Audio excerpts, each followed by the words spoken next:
turma. Hoje a gente vai dar continuidade à nossa matéria aí.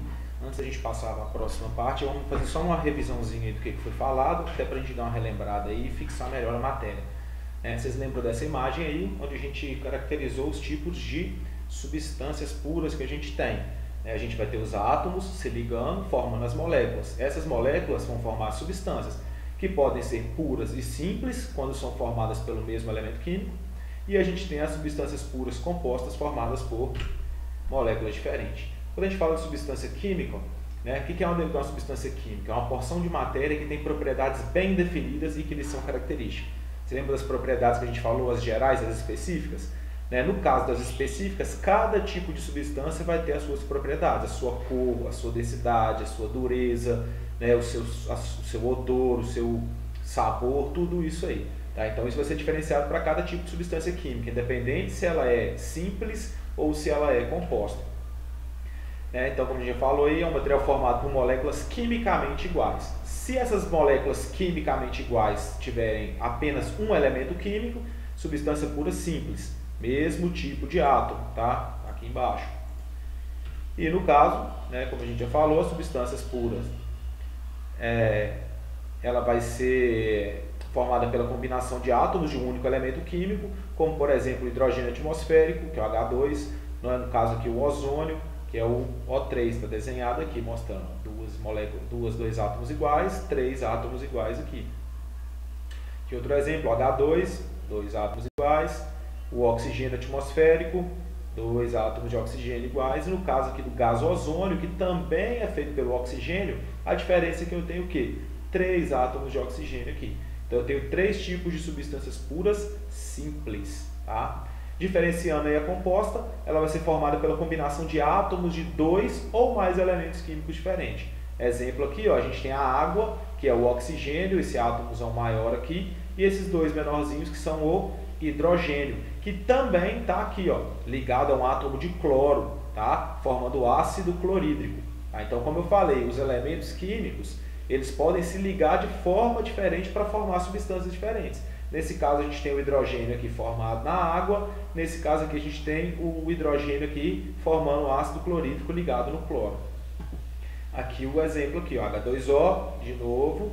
Aqui o NaCl, no caso aqui já é o sal de cozinha, que é o cloreto de sódio. E aqui a gente tem a sacarose, tá? Mostrando aí essa cadeia em azul aqui embaixo, tá vendo? São os carbonos. Em vermelhinho aqui eu vou ter os oxigênios. E em branquinho aqui eu vou ter os hidrogênios. Só esperar sair essa tarjinha aí que vocês vão ver o número deles aí, Olha lá, C12, H22, O11. Tá vendo que é uma molécula muito maior, muito mais complexa?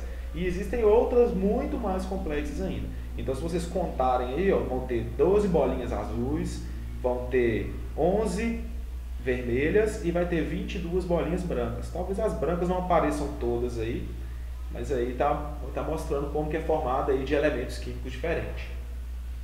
Aqui, comparando os dois, a pura simples e a pura composta, tá?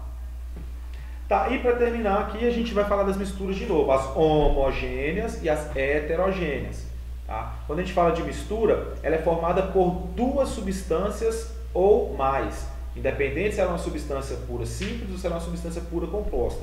Se elas forem misturadas, ela vai formar uma, como o próprio nome já diz, mistura. Essa mistura ela vai ser formada por fases, tá? Que é cada uma das porções que apresenta aspecto homogêneo ou uniforme.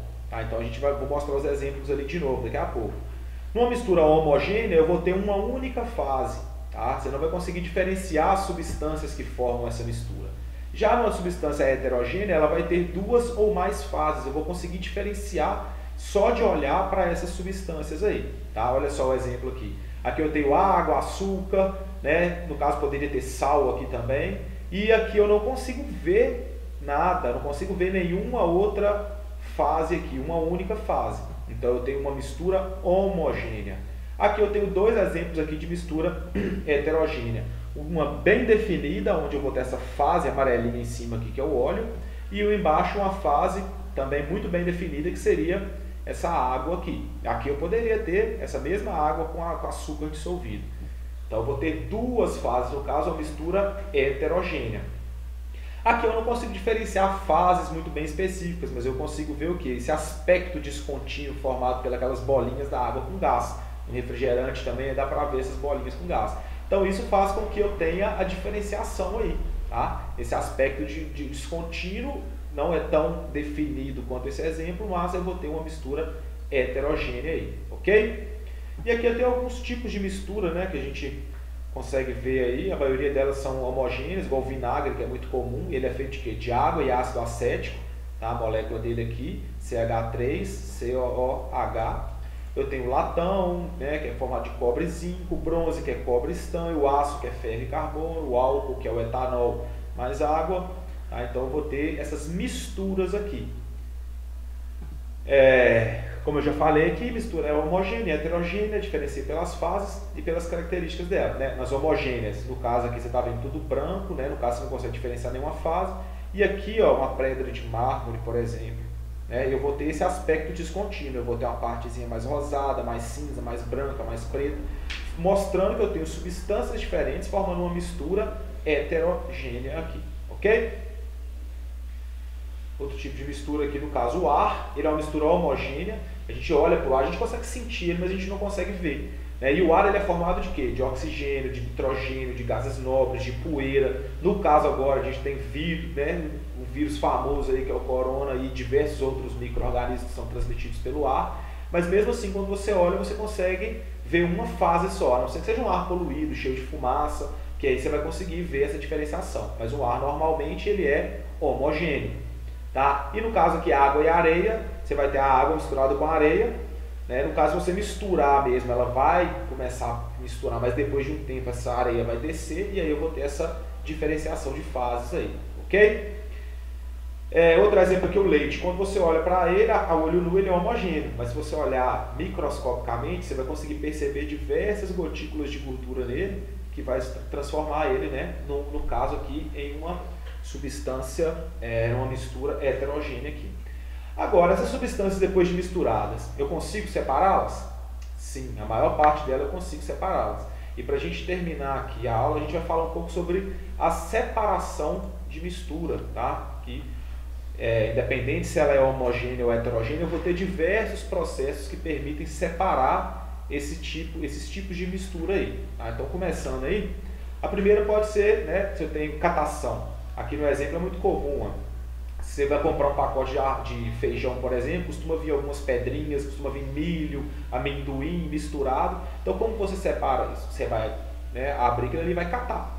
É muito comum isso em usinas de triagem e compostagem, que tem uma esteira rolante, né, onde são abertos ali os resíduos, e aí o pessoal vai catando, pega o resíduo que é de lata, de metal, de vidro, de plástico, separa todos esses materiais e aí faz essa separação de mistura aí. Né? Outro tipo tem a peneiração, que é muito comum, né?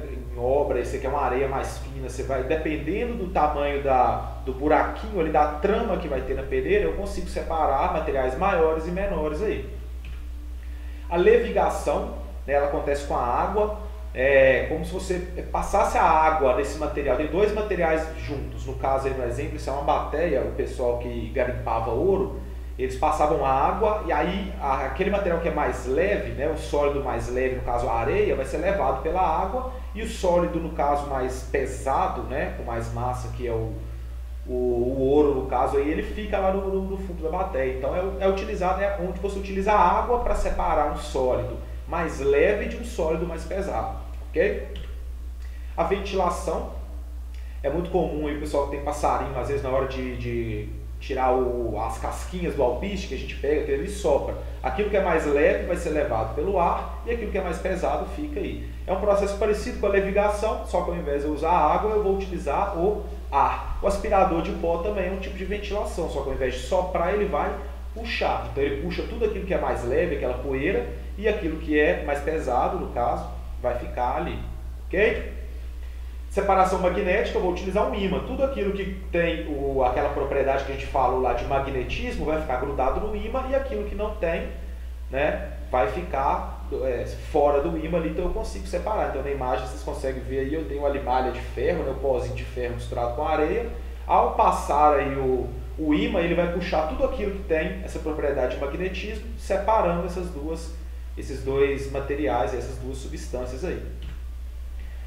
Outra aí vai ser a flotação. Por exemplo, aí na imagem aí, ó, eu tenho um material mais pesado e um material mais leve. Ao colocar água, aquele material mais leve ele vai flutuar, né? Esse sólido menos denso ele flutua na água, então eu consigo tirar ele, né, daquela água ali, com aquela água. Outro exemplo mostrando aí, ó, eu tenho areia e pó de serra, por exemplo. O pó de serra ele vai ser menos denso que a água, então a tendência dele é boiar. A areia ela vai ser mais densa, a tendência é afundar. Então, ao misturar na água aquilo ali, esperar um pouco, aquilo que boia, menos denso, boia, aquilo que é mais denso vai permanecer no fundo e eu consigo separar isso aí. Ó. Outro exemplo aí, a casquinha de lápis apontado com o caso aí a areia. Quando você joga a água, aquilo que boia, boia, e aquilo que afunda, afunda, você separa esses dois materiais. Outra forma é a dissolução fracionada. Imagina que você tem ali a sal misturado na areia. Você quer separar os dois por qualquer motivo que seja. O que você vai fazer? Você vai utilizar a água como solvente. A gente já viu que a água ela tem capacidade de dissolver algumas substâncias. No caso aí, o sal ele vai ser dissolvido pela água, mas a areia não. Então você vai misturar aquilo ali, a água dissolveu o sal, misturou nele, você tira essa água com sal e embaixo você vai ter o quê? A areia separada ali. Tá? E lá para frente a gente vai ver um processo que eu consigo separar esse sal da água, né? Que é um processo de destilação aí. Mas a dissolução fracionada é isso, eu tenho dois sólidos, dois solutos, um dissolve em água no caso e outro não. Ao misturar esse solvente aí, eu vou ter essa dissolução de um dos materiais e aí eu faço a separação da água com o material dissolvido daquele material que não é capaz de ser dissolvido na água aí. Olha só o exemplo de novo, a água e a areia, desculpa, areia e sal, você joga a água, o sal vai dissolver na água, depois aqui no caso está mostrando um outro processo que é a filtração. Eu vou utilizar um filtro, né? Nesse caso ele pode ser um filtro de café, né? Um passador de café, aquela água com sal vai descer para esse recipiente e aqui em cima eu vou ter areia. Eu posso também, se eu não precisar da água, eu posso simplesmente colocar para evaporar. O que vai acontecer? A água vai evaporar, vai virar gás, vai para o estado gasoso, mas o sal vai continuar no estado sólido, ele vai permanecer aqui. E a gente vai ver depois lá que se eu quiser aproveitar a água também, eu posso fazer esse processo de evaporação, mas controlado, dentro de um aparelho chamado destilador, onde ele vai capturar essa água na forma de vapor e vai condensar ela de novo. Tá? A gente vai ver lá na frente. Fusão fracionada.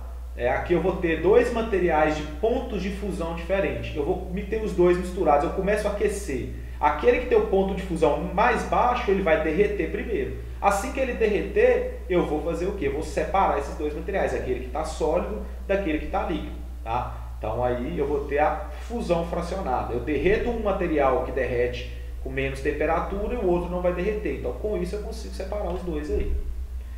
Sublimação, vocês lembram que a gente falou que tem algum material tem alguns materiais que vão passar do estado sólido direto para o líquido. Então eu coloco ele ali, deixo ele um tempo, a própria temperatura do ambiente vai fazer com que esse material se transforme em gás e aí vai separar daquele material lá embaixo que vai continuar no estado sólido. Outro processo de separação que é a decantação. Isso é muito comum, né, com água e barro. Aí, olha só o exemplo. Se você pegar areia e água e misturar, o areia e barro e misturar, por algum momento aquilo vai ficar uma mistura homogênea. Mas se você deixar um tempo ali, aquilo que é mais pesado, que é mais denso, no caso a areia, ela vai para onde? Vai para o fundo desse recipiente. Então esse é um processo de sedimentação. Com isso eu consigo fazer o quê? A decantação. Esse material, na hora que eu viro a água aqui, esse material que é mais denso, ele vai ficar no fundo e eu consigo tirar essa água em cima. E existe também esse aparelho que é o decantador. O que acontece aqui? Não está dando para ver direito, mas eu consigo ver que nessa primeira fase aqui, é o óleo que fica por cima. Aqui embaixo eu tenho a água. Esse decantador, aqui embaixo ele tem uma torneirinha, tá vendo? Nessa torneirinha, quando eu abrir ela aqui, esse material mais denso, que no caso é a água, ele vai começar a descer aqui para esse recipiente. O que eu tenho que fazer? Assim que chegar perto do limite aqui da água e do óleo, eu fecho a torneirinha, eu vou ter a água aqui embaixo, o óleo aqui em cima. Tá? Um processo de decantação.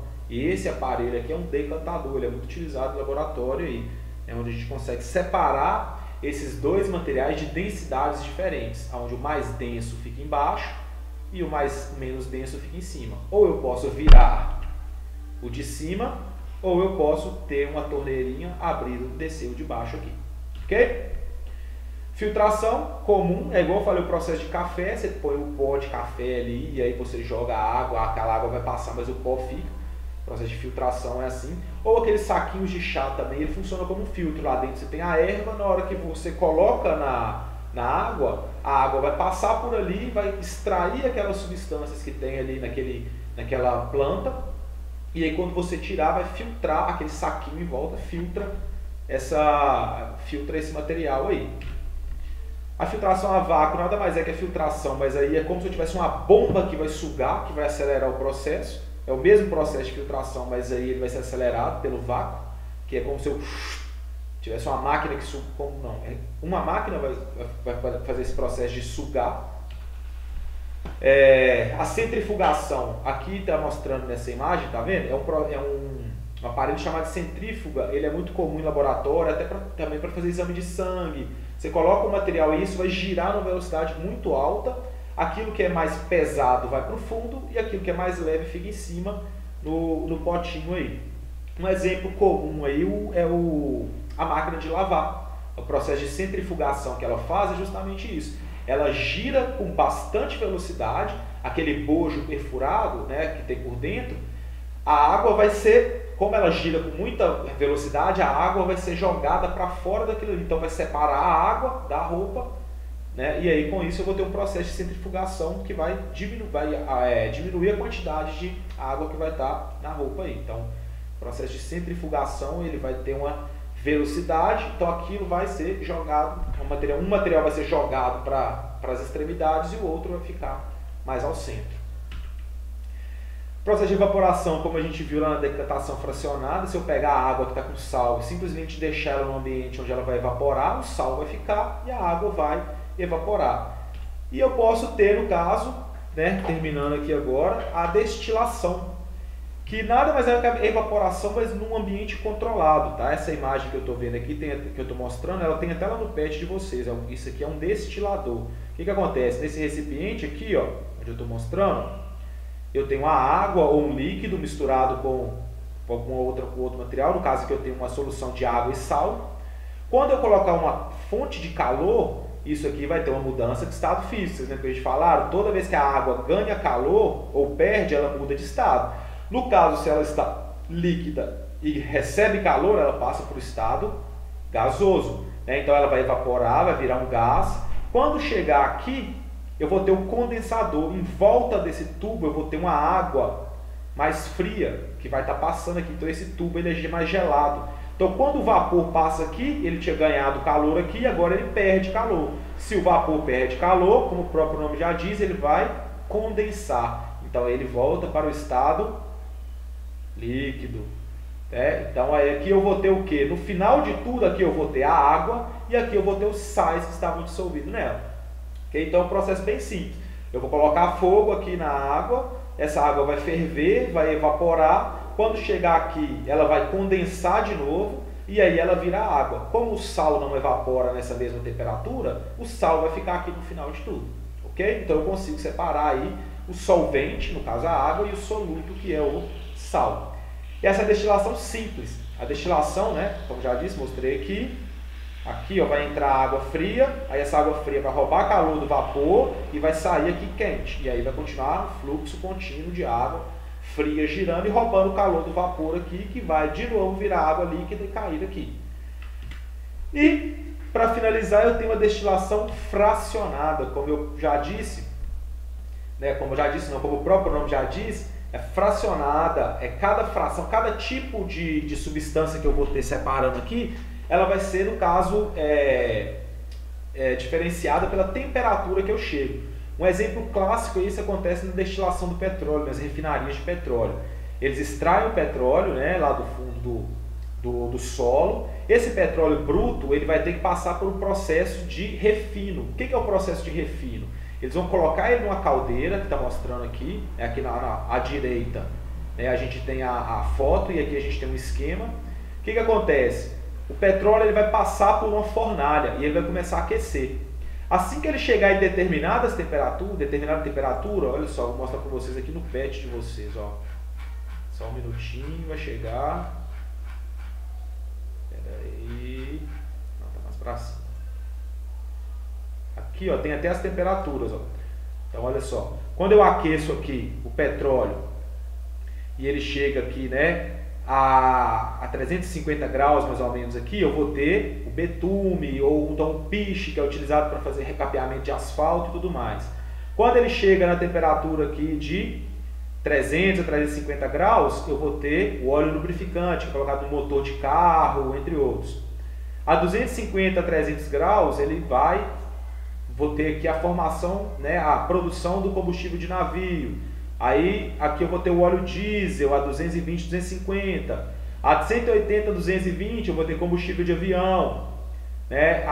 No caso aqui 25, 60 eu vou ter a gasolina. E a 25 graus mais ou menos eu vou ter o gás combustível, que é o gás de cozinha, gás liquefeito de petróleo e tudo mais.